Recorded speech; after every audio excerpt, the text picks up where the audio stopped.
G'day guys, Rusty from LawnPride. Well, today we're going to talk about turf health. Obviously some factors that we need to consider when we're talking turf health. Australia is pretty well classed as a difficult and challenging region to grow grass in general, and that's due to our varying climates. Obviously we've got tropical, we've got subtropical and temperate zones.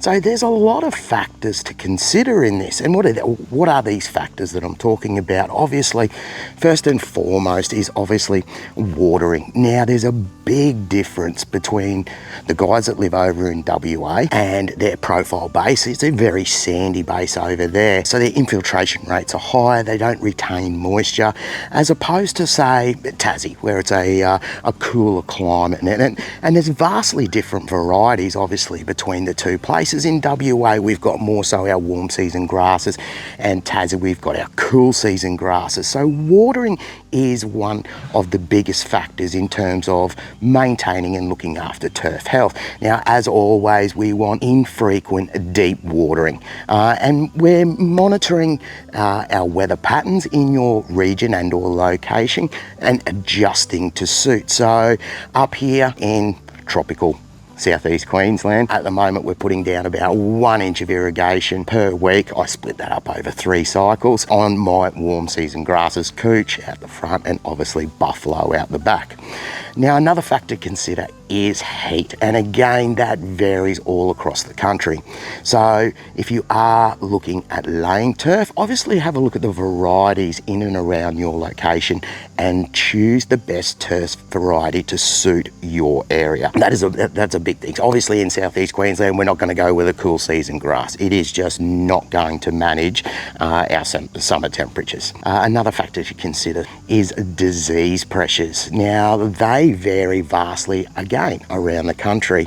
What you will find that in Queensland, due to our heat, our humidity and high moisture levels, our disease pressures are a lot higher as opposed to those down in the southern parts of the country. Also another factor to consider, soil. This is grass, turf, lawn 101. Obviously our soil profile is the most important part of maintaining turf health, so that's where our pH comes in. So checking that regularly to make sure that you're sitting in and around that neutral zone, and get a soil test done say every 12 months is a good way to find out basically what nutrients you may be deficient in or in high in, what micro and macro nutrients you may need, as well as amendments for your soil. It all starts there. Once we can improve that and get that right, turf health becomes a lot easier. Also there's aeration. We want to relieve the compacted areas, areas of high traffic, open up the profile, let those pathways of, give pathways for oxygen and irrigation or rainfall to flow freely through the profile. And again, that will aid turf health in general. Mowing. Now, mow your variety as per specified by the grower and or supplier, and we don't ever want to remove that 1/3 of the leaf in one single mow. And obviously always try and keep your mower blades sharp. That there will improve turf health straight away. Other points to consider: fertilizing. Using a sustainable slow release fertilizer that you can feed your turf grass seasonally will increase overall health. And then another one that we have to manage is pest. And we all know the best product on the market is a Acelepryn. 2 applications a year. I know that I'm free from chewing pests for up to 12 months. So pest management is something that we also have to consider when we're talking about turf health. Outside that, we are looking at our weed control.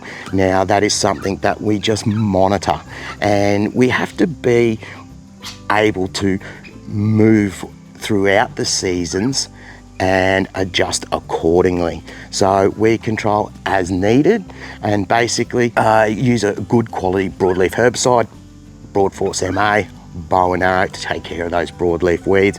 Use a pre-emergent if you're susceptible to grassy weeds, and again get that pre-emergent down prior to winter if you're susceptible to winter grass as well. So guys, there it is. There's a few factors to consider when talking about turf health and the way that you look and manage your plot of lovely lush grass.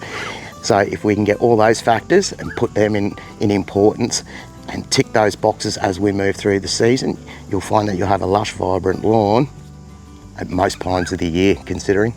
So there it is, guys, turf health. Cheers.